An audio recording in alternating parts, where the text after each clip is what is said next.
কালকে রাত্রিবেলা মদ খেয়ে তৃণমূলে কিছু উপদ্রবীরা এইসব ঘটনা ঘটিয়েছে। সব জায়গায় ক্যামেরা আছে, পুলিশ দেখতে পাচ্ছে না। আমি আপনাদের মাধ্যমে পুলিশকে বলবো কি এইগুলো যদি বন্ধ না করাতে পারেন তো কালকে যখন এর রিয়াকশন হবে তার দায়ী কিন্তু পুলিশকে নিতে হবে। আর নাহলে ইমিডিয়েট ক্যামেরাটা দেখে কারা বোম মেরেছে তাকে অ্যারেস্ট করুন। আর যদি না অ্যারেস্ট করুন তাহলে খোলা ময়দানে লড়াই হবে। কোনো উপায় নেই, আমাদের কাছেও কোনো উপায় নেই। ব্যাক ফুটে যাওয়ার আমাদের কাছে কোনো জায়গাও নেই। উমাশঙ্কর সিং আমাদের রাজ্য নেতা আছেন, তার বাড়ির সামনে বোম পড়েছে।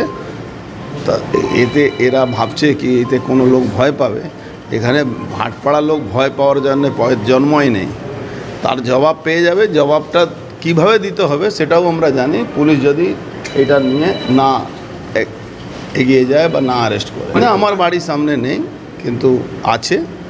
আর তৃণমূলের কাছে তো এর ছাড়া কোনো অস্ত্র নেই, কিন্তু এটাও আছে।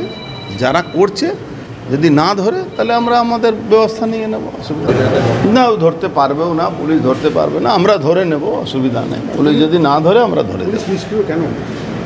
অদ্ভুত প্রশ্ন আপনি করছেন। পুলিশ নিষ্ক্রিয় কেন? সরকারের ব্যর্থতা। মমতা ব্যানার্জি পুলিশকে নিষ্ক্রিয় রেখে বাংলায় ক্ষমতায় আছে, আর কি আছে? এ তো কোনো নতুন ব্যাপার আর জিজ্ঞেস করলেন নাকি?